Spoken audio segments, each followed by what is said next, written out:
નમસ્તે બાળકો, રાજેશ વિદ્યા સંકુલ ઓનલાઈન ક્લાસમાં હું આપનું હાર્દિક સ્વાગત કરું છું. ધોરણ 2 વિષય ગણિત ગમત. આજે આપણે પાઠ 8નો અભ્યાસ કરીશું. દશક અને એકમ. પાઠ 8 દશક અને એકમ. મને મદદ કરો. કાકા, હું 18 રૂપિયાની પેન્સિલ ખરીદવા ઈચ્છું છું. મારી પાસે ફક્ત 10 રૂપિયાની કેટલી નોટ અને 1 રૂપિયાના સિક્કા છે.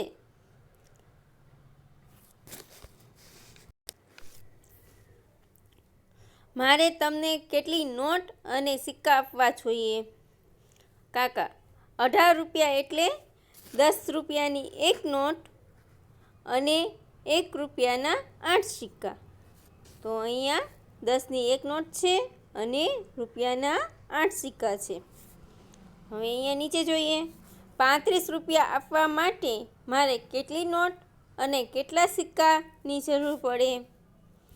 તું મને 10 રૂપિયાની 3 નોટ અને 1 રૂપિયાના 5 સિક્કા આપ.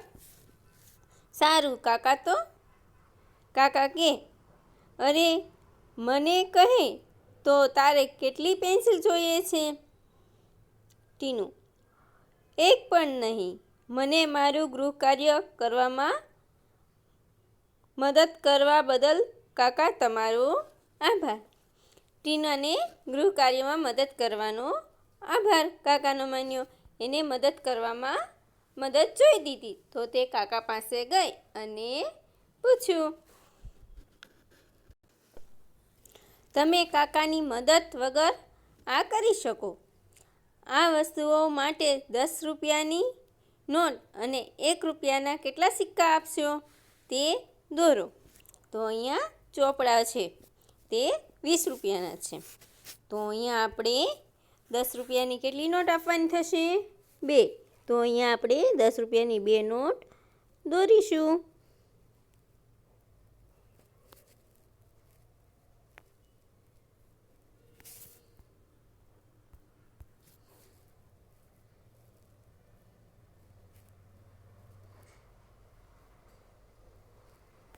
તમારે તમારા પાઠ્યપુસ્તકમાં વ્યવસ્થિત દોરવાની છે. હવે અહીંયા નીચે જોઈએ તો આ પાણીની વોટર બેગ છે. તો અહીંયા આપણે 32 રૂપિયા લખ્યા છે.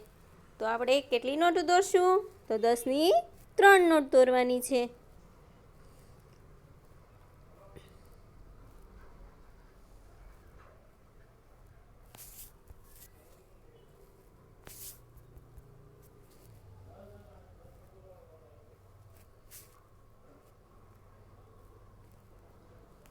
અને 2 સિક્કા દોરવાના છે.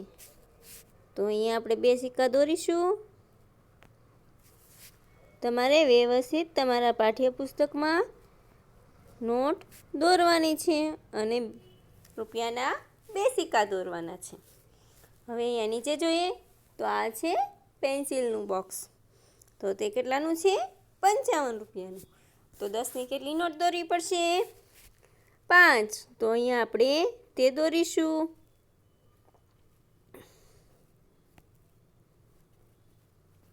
તમારે વ્યવસ્થિત દોરવાની છે અને અંદર વ્યવસ્થિત લખવાનું છે. હવે અહીંયા નીચે આપણે 2 દોરીશું.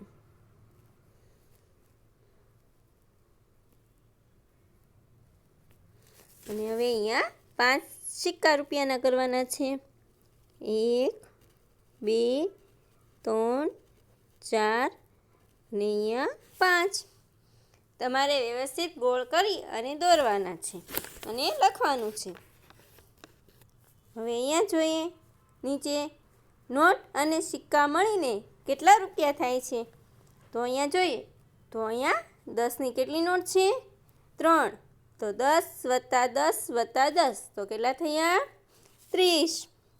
તો તેવી જ રીતે અહીંયા જોઈએ તો અહીંયા 10ની કેટલી નોટ છે? 2. તો 10 + 10 એટલે કેટલા થશે? 20. પછી આપણે ગણીએ 21, 22, 23.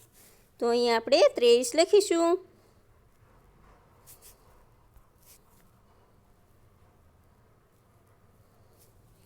હવે અહીંયા જોઈએ તો આ રૂપિયાના સિક્કા છે, તો તેને આપણે ગણીશું.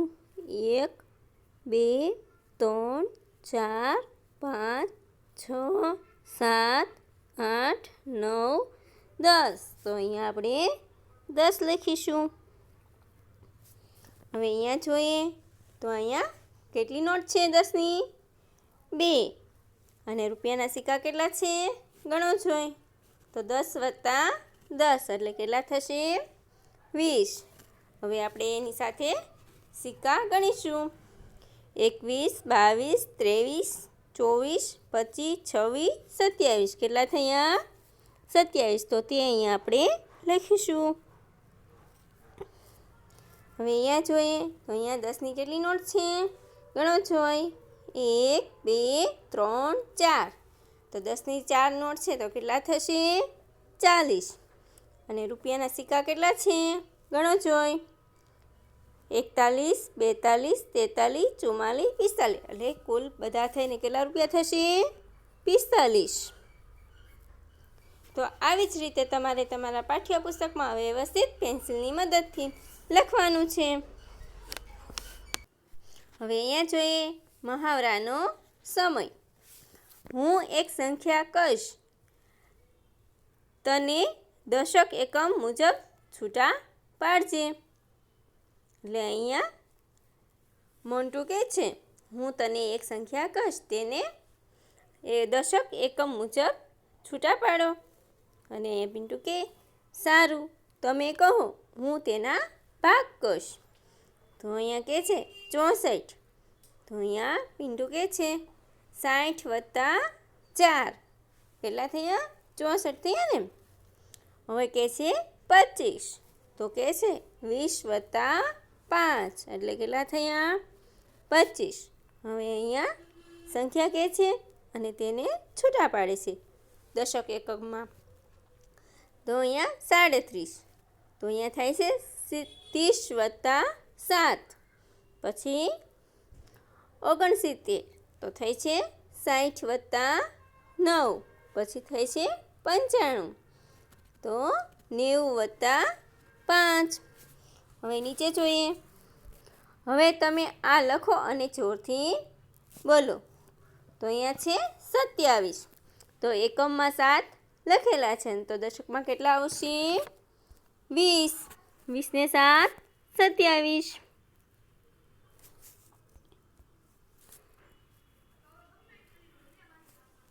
હવે અહીંયા જોઈએ તો અહીંયા 31 = 30 એટલે દશકની સંખ્યા લખેલી છે ને એકમની સંખ્યા લખી નથી. તો એકમમાં આવશે 1.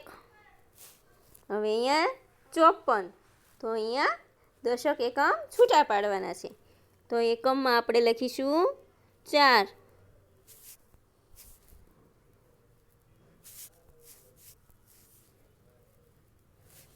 અને દશકમાં આવશે 50.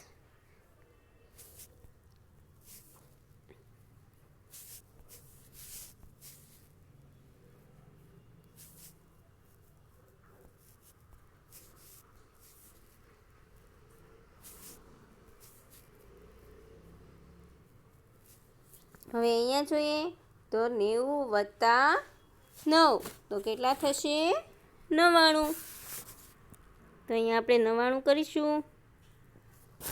હવે નીચે છે 63. તો એકમમાં આવશે 3. અને દશકમાં આવશે 60. હવે અહીંયા છે 36. તો એકમ આવશે 6.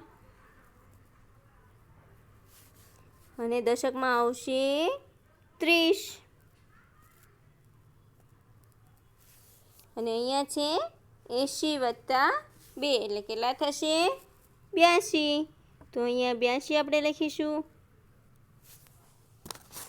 તમારે તમારા પાઠ્યપુસ્તકમાં વ્યવસ્થિત લખવાનું છે.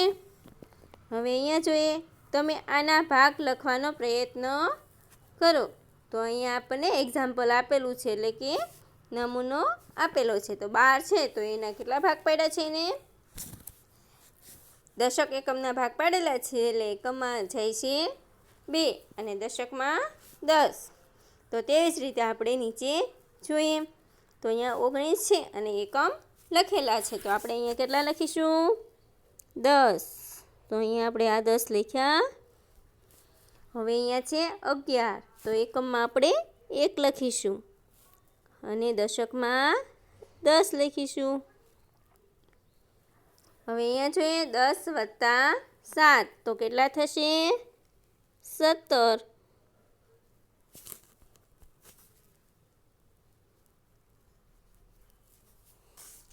તો આવી જ રીતે તમારે તમારા પાઠ્યપુસ્તકમાં વ્યવસ્થિત લખવાનું છે. હવે અહીંયા જોઈએ બંગડી ફેંક. અહીંયા કર્મા અને આયુષ બંગડી ફેંકની રમત રમી રહ્યા છે. કર્મા ટપકા પર બંગડી ફેંકે છે. દરેક મોટું લાલ ટપકું 10 અંક બરાબર છે અને દરેક નાનું લીલું ટપકું 1 અંક બરાબર છે. ટપકા જો અહીંયા કર્માએ બંગડી ફેંકી છે ટપકા ઉપર, તો ટપકા મોટું ટપકું છે લાલ તે 10 અંક બરાબર છે અને લીલું નાનું ટપકું છે તે 1 અંક બરાબર છે. તો અહીંયા બંગડીની અંદરના ટપકા જોઈએ તો અહીંયા બંગડીની અંદર ટપકા કેટલા છે? તો લાલ 4 ટપકા છે એટલે થયા 1 ટપકું 10 બરાબર એટલે કેટલા થશે? 40. અને લીલા કેટલા ટપકા છે? ગણો જોઈ 1 2 3 4 તો કેટલા છે? 4 અને 40 ને 4 કેટલા થશે? 44. તેથી કર્માને અંક 44 મળ્યા. તેઓ 2 વાર બંગડી ફેંકે છે. અહીંયા તેમનો અંક છે. જો અહીંયા ફેંક એટલે પહેલો અને બીજો ક્રમ, પછી કર્મા, આયુષ અને વિજેતા. તો અહીંયા કર્માને 44 અંક મળ્યા છે અને આયુષને કેટલા મળ્યા છે? 13. અને કર્મા કોણ થશે? વિજેતા. કર્મા વિજેતા થશે. હવે અહીંયા જોઈએ બીજામાં તો 16 અંક કર્માના છે અને આયુષના 32 અંક છે. તો બંનેમાં મોટા કોણ? 32. તો એ ઝાઝા અંક હોય તે વિજેતા થાય. તો અહીંયા આયુષ વિજેતા થાય છે અને અહીંયા કર્મા વિજેતા થાય છે. તો આવી જ રીતે તમારે તમારા પાઠ્યપુસ્તકમાં વ્યવસ્થિત પેન્સિલની મદદથી રમવાનું છે. હવે અહીંયા જોઈએ ઉપરના બોર્ડનો ઉપયોગ કરીને તમે પણ આ રમત તમારા મિત્ર સાથે રમી શકો છો અને તમારા દાવ માટે 1 અંક લખવાનો છે. તો અહીંયા દાવ છે પ્રથમ, બીજો, ત્રીજો, ચોથો, પાંચમો અને છઠ્ઠો. પછી અહીંયા મારા અંક છે, પછી અહીંયા મારા મિત્રના અંક છે એટલે અહીંયા તમારા અંક લખવાના છે અને પછી અહીંયા તમારા મિત્રના અંક લખવાના છે. તો પછી એ બંનેમાંથી વિજેતા કોણ છે તે અહીંયા લખવાનું છે. જેમ કે અહીંયા આપણે એક બંગડી ફેંક રમ્યા તો અહીંયા 10 એટલે કેટલા ટપકા છે? લાલ 4 એટલે કેટલા થશે? 1 લાલ ટપકું છે તે 10 અંકનું છે તો તે 40 થયા. પછીના 2 ગણીએ આપણે તો 40, પછી 41, 42, 43, 44, 45 ને 46. તો અહીંયા આપણે 46 કરવાના. પછી અહીંયા ફરીને તમારો મિત્ર બંગડી ફેંકે છે તો અહીંયા જોવાનું. તો અહીંયા જોઈએ તો અહીંયા લાલ ટપકા કેટલા છે? ગણો જોઈ 1 2 3 4 5 6 કેટલા થયા? 6. તો તે 6 કેટલા થશે? 60. અને પછી આપણે લીલા ટપકા છે તે 60ની સાથે ગણો જોઈ 61, 62, 63, 64, 65, 66 અને 67 કેટલા થશે? 67. તો આ બંનેમાં વિજેતા કોણ થશે? તમારો મિત્ર. તો તે અહીંયા નામ લખવાનું છે મિત્ર એટલે કે તમારો જે મિત્ર હોય તે તમારી સાથે રમતો હોય તેનું નામ લખવાનું છે.